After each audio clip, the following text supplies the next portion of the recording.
Olá, pessoal! Bem-vindos ao Mente Reflexiva, onde eu explico conceitos da psicologia de forma leve, prática e direta. Para o nosso primeiro episódio, sempre um desafio, né? Começar um novo podcast, pra mim, tá sendo um desafio. Tá aqui montando esse podcast aqui do zero. O meu editor, o Bernardo, e vocês provavelmente ainda vão ouvir eu falando dele aqui nos episódios. Pode lançar um oi aí, Bernardo, se quiser. Oi, eu sou o Bernardo. Ele lançou a ideia, né? Uma proposta, um desafio, que não foi assim tão fácil assim de eu pensar como eu vou fazer esse episódio, que é: por que você não começa um novo podcast se introduzindo? Eu tinha a ideia de já começar aqui lançando conteúdo em cima de vocês, só que a gente vai perder o primeiro passo, né? Que é muito importante de vocês saberem quem é que tá falando aqui com vocês. Então aceitei, acatei a sugestão e cá estou eu pra explicar quem sou eu. E eu acho que o jeito que eu quero explicar, né, uma versão minha pra vocês é explicar quem sou eu como psicóloga. Eu acho que quando eu penso psicóloga e eu juntando as duas coisas, a primeira coisa que me vem à cabeça é: eu sempre falo que eu quero ser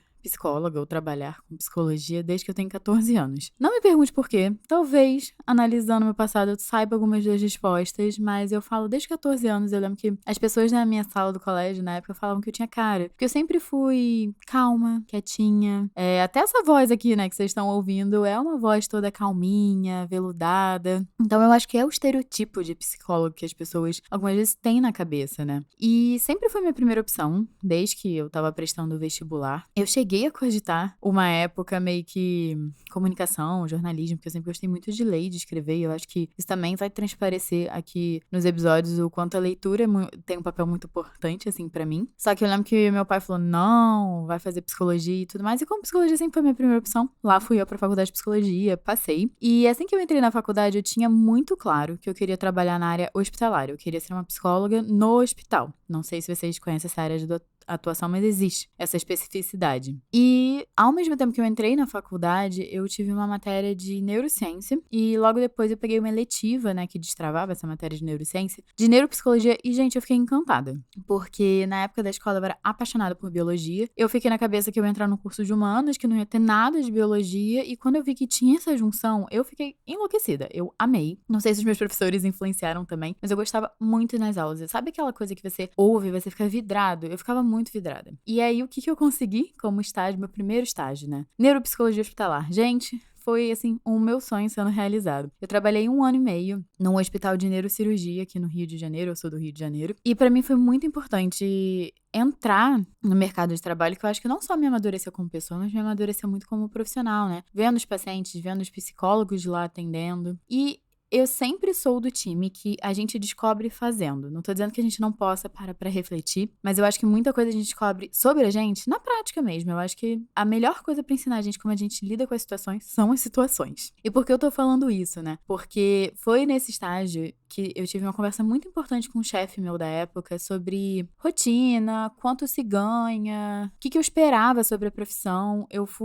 Era na verdade uma tarefa de uma matéria minha de empreendedorismo que eu fazia na faculdade, que era pra gente pegar pessoas do nosso ramo e perguntar coisas básicas do dia a dia da profissão delas, até pra gente entender se a gente queria seguir aquela área de atuação. E eu achei uma tarefa muito boa pra mim, porque foi uma conversa que definiu muita coisa na minha cabeça. Porque esse meu chefe, ele tinha o próprio consultório dele, que era algo que eu queria no futuro, e ele me deu uma super orientada no sentido de: olha, eu entendo que você gosta de neuropsicologia, mas o que você tá me falando, acho que tá muito mais compatível com você trabalhar com terapia no consultório. Isso pra mim foi muito importante de ouvir de um profissional que já tem experiência no mercado, né? E nesse meio tempo, enquanto eu fazia o meu estágio de neuropsicologia, eu sempre sou a pessoa que tá buscando alguma coisa pra fazer, sempre tá tentando estudar, tá sempre no grupo de estudo, tá sempre fazendo uma formação, uma pós-graduação, lendo um livro.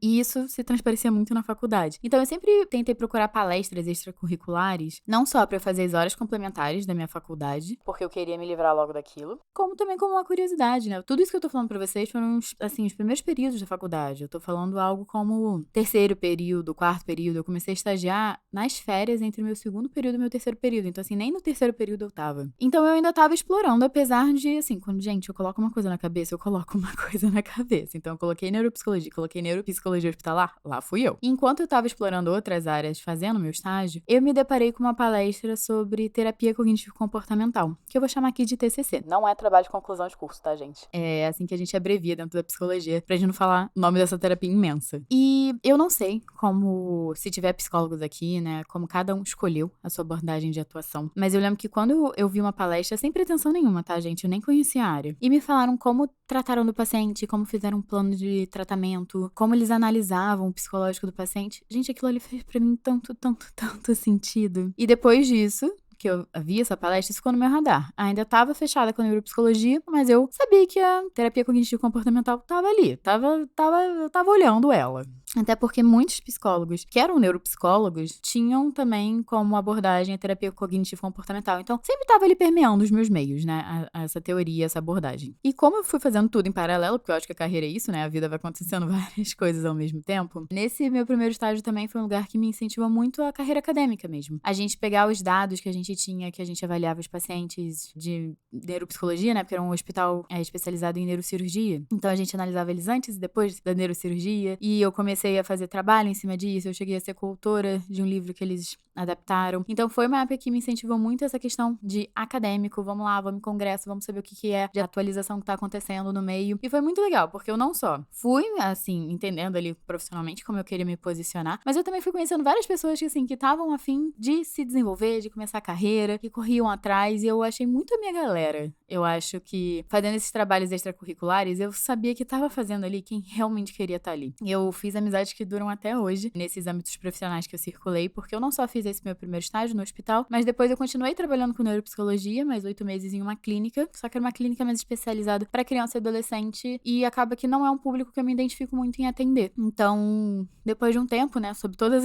essas reflexões que eu falei para vocês, eu acabei decidindo mudar e focar 100% na terapia cognitivo-comportamental. Eu sei que é meio cedo para falar que eu dei uma mudança de carreira, mas eu dei. Eu lembro que eu fazia tudo voltado para neuropsicologia, todos os cursos, palestras, trabalhos, e aí eu tive que dar uma mudada pra só fazer sobre terapia cognitivo-comportamental, que eram áreas que flertavam, mas não é a mesma área dentro da psicologia. E aí, tentando estagiar com terapia, né, psicoterapia, é mais difícil, né, porque muitas vezes a gente esbarra em ter que atender, e sendo estudante nós não podemos atender, como estudante de graduação de psicologia. Então eu sempre acabava assistindo um atendimento ou outro, e esbarrava muito em pesquisa. Então a área acadêmica, ela sempre teve permeando muito a minha graduação, porque eram as formas de eu trabalhar com clínica, mas sem trabalhar com clínica, né, que eu digo atendendo. Cheguei a trabalhar com mindfulness também, que foi muito importante, porque quando eu comecei a entender o mindfulness, ele tava ainda algo, eu sinto, começando a entrar no meu meio, ou pelo menos as pessoas falarem mais sobre, eu comecei a meio que também flertar ali com novas teorias dentro da terapia cognitivo-comportamental, porque a gente fala que é uma terapia dinâmica que tá sempre evoluindo, sempre tendo novas teorias, tá sempre sendo atualizada, e quando começou a terceira onda, né, porque são ondas, tipo ondas teóricas, né, momentos teóricos. E aí eu comecei a entender melhor sobre a terceira onda da TCC com terapias que eu me identificava muito, que no futuro, depois que eu me formei na graduação, eu fiz formações nelas. Eu fiz formação em terapia de aceitação e compromisso, que era uma que eu adorava. E eu acabei trabalhando nesse centro de mindfulness que eu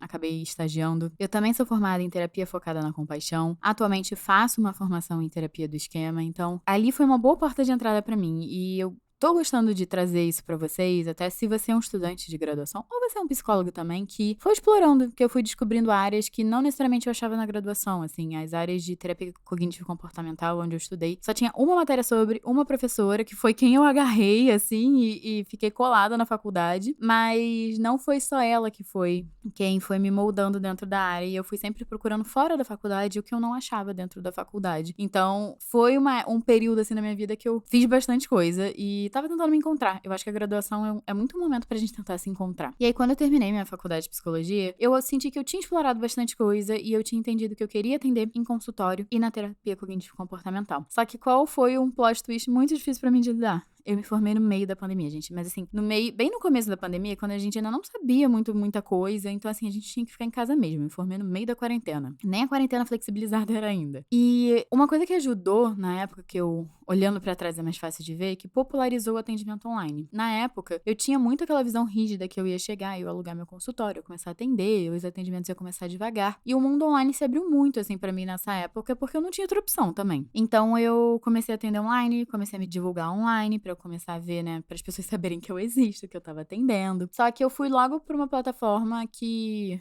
vários aqui devem usar, que estão me ouvindo, e muitos profissionais acabam indo, que é o Instagram. Eu cheguei a criar conteúdo na época, eu tinha o meu ritmo ali do que era possível pra mim, tive que aprender um pouquinho de marketing, porque tive que ver coisas que eu nunca tinha visto na faculdade de psicologia, mas eu não me identificava com aquele tipo de produção de conteúdo, dessa presença online, na forma, eu acho que o conteúdo é comunicado ali. E eu comecei a me sentir desmotivada, porque eu acho que quando não conecta com a gente se sente desmotivada. Eu acho que a neuropsicologia foi algo, pensando, né, na minha história de vida, que me conectou muito, mas eu vi que a rotina dali não conectava muito com o que eu queria. E eu acho que fica muito evidente. Vocês devem, talvez, ter experienciado, né, vocês estão ouvindo, que quando é algo que conecta, é muito claro que aquilo ali é pra gente. E aí eu tava conversando com uma amiga, né, sobre algumas das minhas frustrações de me divulgar online e tudo mais. Acho que muitos profissionais que se divulgam online passam, né, por alguns prós e contras. Essa minha amiga era a Ana Luísa e a gente começou a brincar sobre falar sobre podcast. Eu, na época, tinha começado a ouvir podcast, né, isso foi em 2021. Eu tinha começado a consumir, tava gostando, eu falei, cara, vamos testar?